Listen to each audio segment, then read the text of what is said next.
ಚಿತ್ರದುರ್ಗದಲ್ಲಿ ಸಮಾವೇಶ ಮಾಡಿ SC ST ಸಮುದಾಯಗಳ ಅನೇಕ ವಿಚಾರಗಳನ್ನು ಮುಂದಿನ ದಿನಗಳಲ್ಲಿ ಸರ್ಕಾರ ಅಧಿಕಾರಕ್ಕೆ ಬಂದಾಗ ಅವೆಲ್ಲವನ್ನು ಕೂಡ ಬಗೆಹರಿಸಬೇಕು ಮತ್ತು ಬಗೆಹರಿಸ್ತೇವೆ ಅಂತ ಕೂಡ ಹೇಳ್ಕೊಂಡಿದ್ವಿ. ಅದಕ್ಕೆ ಚಿತ್ರದುರ್ಗ ರೆಸಲ್ಯೂಷನ್ ಅಂತ ಹೆಸರು ಕೊಟ್ಟು ಒಂದು 10-20 ವೇದಿಕೆಗಳನ್ನು ಕೂಡ ಅವರು ಇಟ್ಟಿದ್ರು.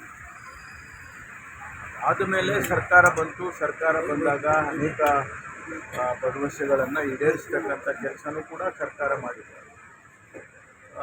ಈಗ ಉದಾಹರಣೆಗೆ ನಮಗೆ ಪೋಸ್ಟ್ ಮೆಟ್ರಿಕ್ ಸ್ಕಾಲರ್ಶಿಪ್ಪು ಕೇಂದ್ರ ಸರ್ಕಾರದಿಂದ ಬರಬೇಕಾಗಿದ್ದು ಶಾಲಾ ಕಾಲೇಜುಗಳಲ್ಲಿ ಬರ್ತಾ ಇದೆ.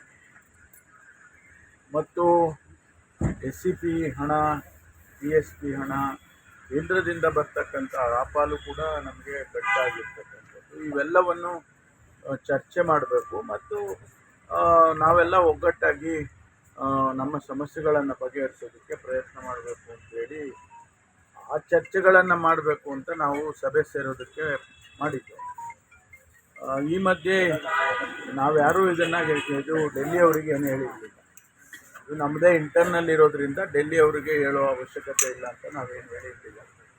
ಆದರೆ ಸುರ್ಜೇವಾಲಾ ಅವರು ನಮ್ಮ ಉಸ್ತುವಾರಿ ಪ್ರಧಾನ ಕಾರ್ಯದರ್ಶಿಗಳು ಸಾಮಾನ್ಯವಾಗಿ ಪಕ್ಷದ ವಿಚಾರಗಳು ಮತ್ತು ಸರ್ಕಾರದಲ್ಲಿ ಏನಾದರೂ ಶಾಸಕರಿಗೆ ಸಂಬಂಧಪಟ್ಟಂಥ ವಿಷಯಗಳು ನಡೆಯುವಾಗ ಅವ್ರ ಗಮನಕ್ಕೆ ಹೋಗುತ್ತೆ.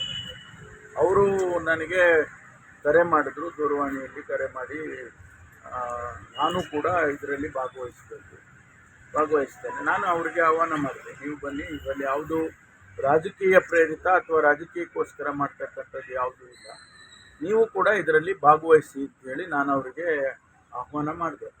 ಅದಕ್ಕೆ ಅವ್ರು ಹೇಳಿದ್ರು, ನಾನು ಈಗ ಆಗೋದಿಲ್ಲ, ನಾವು ಮುಂದೆ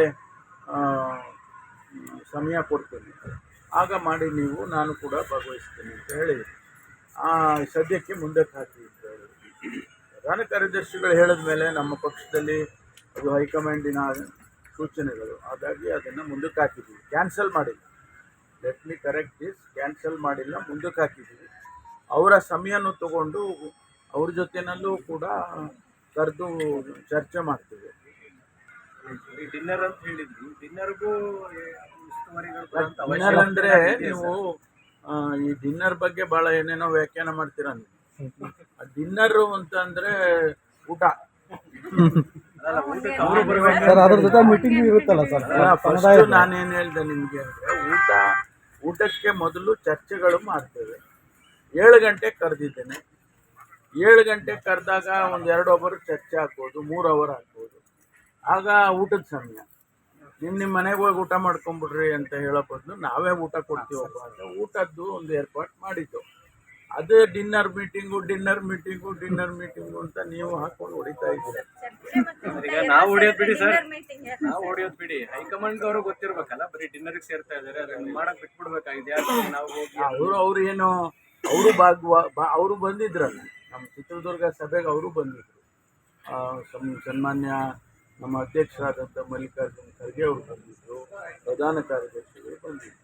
ಅದಕ್ಕೆ ಈಗ ಅವರು ನಾನೇ ಅವ್ರಿಗೆ ಹೇಳಿದೆ, ನೀವು ಅಲ್ಲಿ ಚಿತ್ರದುರ್ಗದಲ್ಲಿ ಇದ್ರಲ್ಲ, ಈಗ ನೀವು ಬನ್ನಿ, ನಾವೇನು ಸೀಕ್ರೆಟಾಗಿ ಏನು ಮಾಡ್ತಾ ಇಲ್ಲ, ಬನ್ನಿ ನೀವು ಅಂತ ಕರೆದೇನೆ. ಅಲ್ಲ ಸರ್, ನೀವು ಊಟ ಮಾಡೋಕ್ಕೂ ಹೈಕಮಾಂಡ್ ಪರ್ಮಿಷನ್ ಕೇಳಬೇಕಾ ಸರ್? ಊಟಕ್ಕಲ್ಲ, ಚರ್ಚೆ ಮಾಡೋದು. ಅಲ್ಲ ಸರ್, ಅದು ಪಕ್ಷದ ಅಡಿಯಲ್ಲೇ ಮಾಡ್ತೇನೆ ಅಂದಾಗ ಸರ್ ಯಾಕೆ ವಿರೋಧ ಬಂತು? ಅಲ್ಲ, ಅದು ವಿರೋಧ ಅಲ್ಲ. ಅವರು ಬರ್ತೀನಿ, ನಾನು ಭಾಗಿಯಾಗ್ತೀನಿ ಅಂದಾಗ ನಾವು ಬೇಡ ಅಂತ ಹೇಳಕ್ಕಾಗ್ತದೆ? ವಿರೋಧ ಮಾಡಿದರೆ ಅವರು ನೋಡ್ರಿ ಹಿಂಗೆಲ್ಲ ಮಾಡ್ತಾ ಇದ್ದೀರಾ, ನೀವು ನಿಲ್ಲಿಸ್ಬಿಡಿ, ನೀವು ಹಾಗೆ ಹೀಗೆ ಅಂತ ಅಂದರೆ ಅದು ವಿರೋಧ. ಆ ರೀತಿ ಬೆಳವಣಿಗೆ ಇಲ್ಲ. ಇದು ಅಪಾರ್ಥ ತಿಳ್ಕೊಂಡಿದ್ದಾರೆ ಹೈಕಮಾಂಡ್ ಅಂತ ನಿಮ್ಮ ಸಭೆನ. ಅವ್ರು ಯಾರಾದ್ರೂ ಅವರಿಗೆ ಇಲ್ಲ ಇದು ಬೇರೆ ತರದ ಆಯಾಮ ಪಡ್ಕೋತಾ ಇದೆ ಈ ಸಭೆ ಅಥವಾ ಈ ಡಿನ್ನರ್ ಯಾರಾದ್ರೂ ಹೇಳಿ ಅವರು ಇದು ಮಾಡೋ ಹೈಕಮಾಂಡ್ ಏನಾದ್ರು ದಾರಿ ತಪ್ಪಿಸಿದ್ರ ಸರ್? ಇಲ್ಲ, ಆ ಭಾಗ ನನಗೆ ಗೊತ್ತಿಲ್ಲ. ನನಗೆ ಅಷ್ಟೇ ಗೊತ್ತು, ಅವ್ರು ಕರೆ ಮಾಡಿ ಕೇಳಿದಾಗ ನಾನು ಹೇಳಿದ್ದೇನೆ, ಈ ರೀತಿ ಬನ್ನಿ, ನೀವೇ ಬನ್ನಿ, ಇದರಲ್ಲಿ ಯಾವುದೋ ರಾಜಕೀಯದ ಲೇಪನ ಯಾವುದೂ ಇಲ್ಲ ಇಲ್ಲಿ ಅಂತ ಹೇಳಿ ಕರೆದೆ. ನಾನು ಬರ್ತೀನಿ, ನಾನು ಭಾಗವಹಿಸ್ತೇನೆ, ಮುಂದಕ್ಕೆ ಹಾಕ್ಕೊಳ್ಳಿ ಅಂತ ಹೇಳಿ. ಎಲ್ಲ ಭಾಗನೂ ಗೊತ್ತಿದೆ, ಆದರೆ ಅರ್ಧ ಮಾತ್ರ ಹೇಳ್ತಾ ಇದ್ದೀನಿ. ಇಲ್ಲ, ಪೂರ್ತಿ ಹೇಳಂಗಿಲ್ವಲ್ಲ ನಿಮಗೆ, ನಿಮ್ಮ ಊಹೆಗೂ ಬಿಡ್ಬೇಕಲ್ಲ ಸರ್.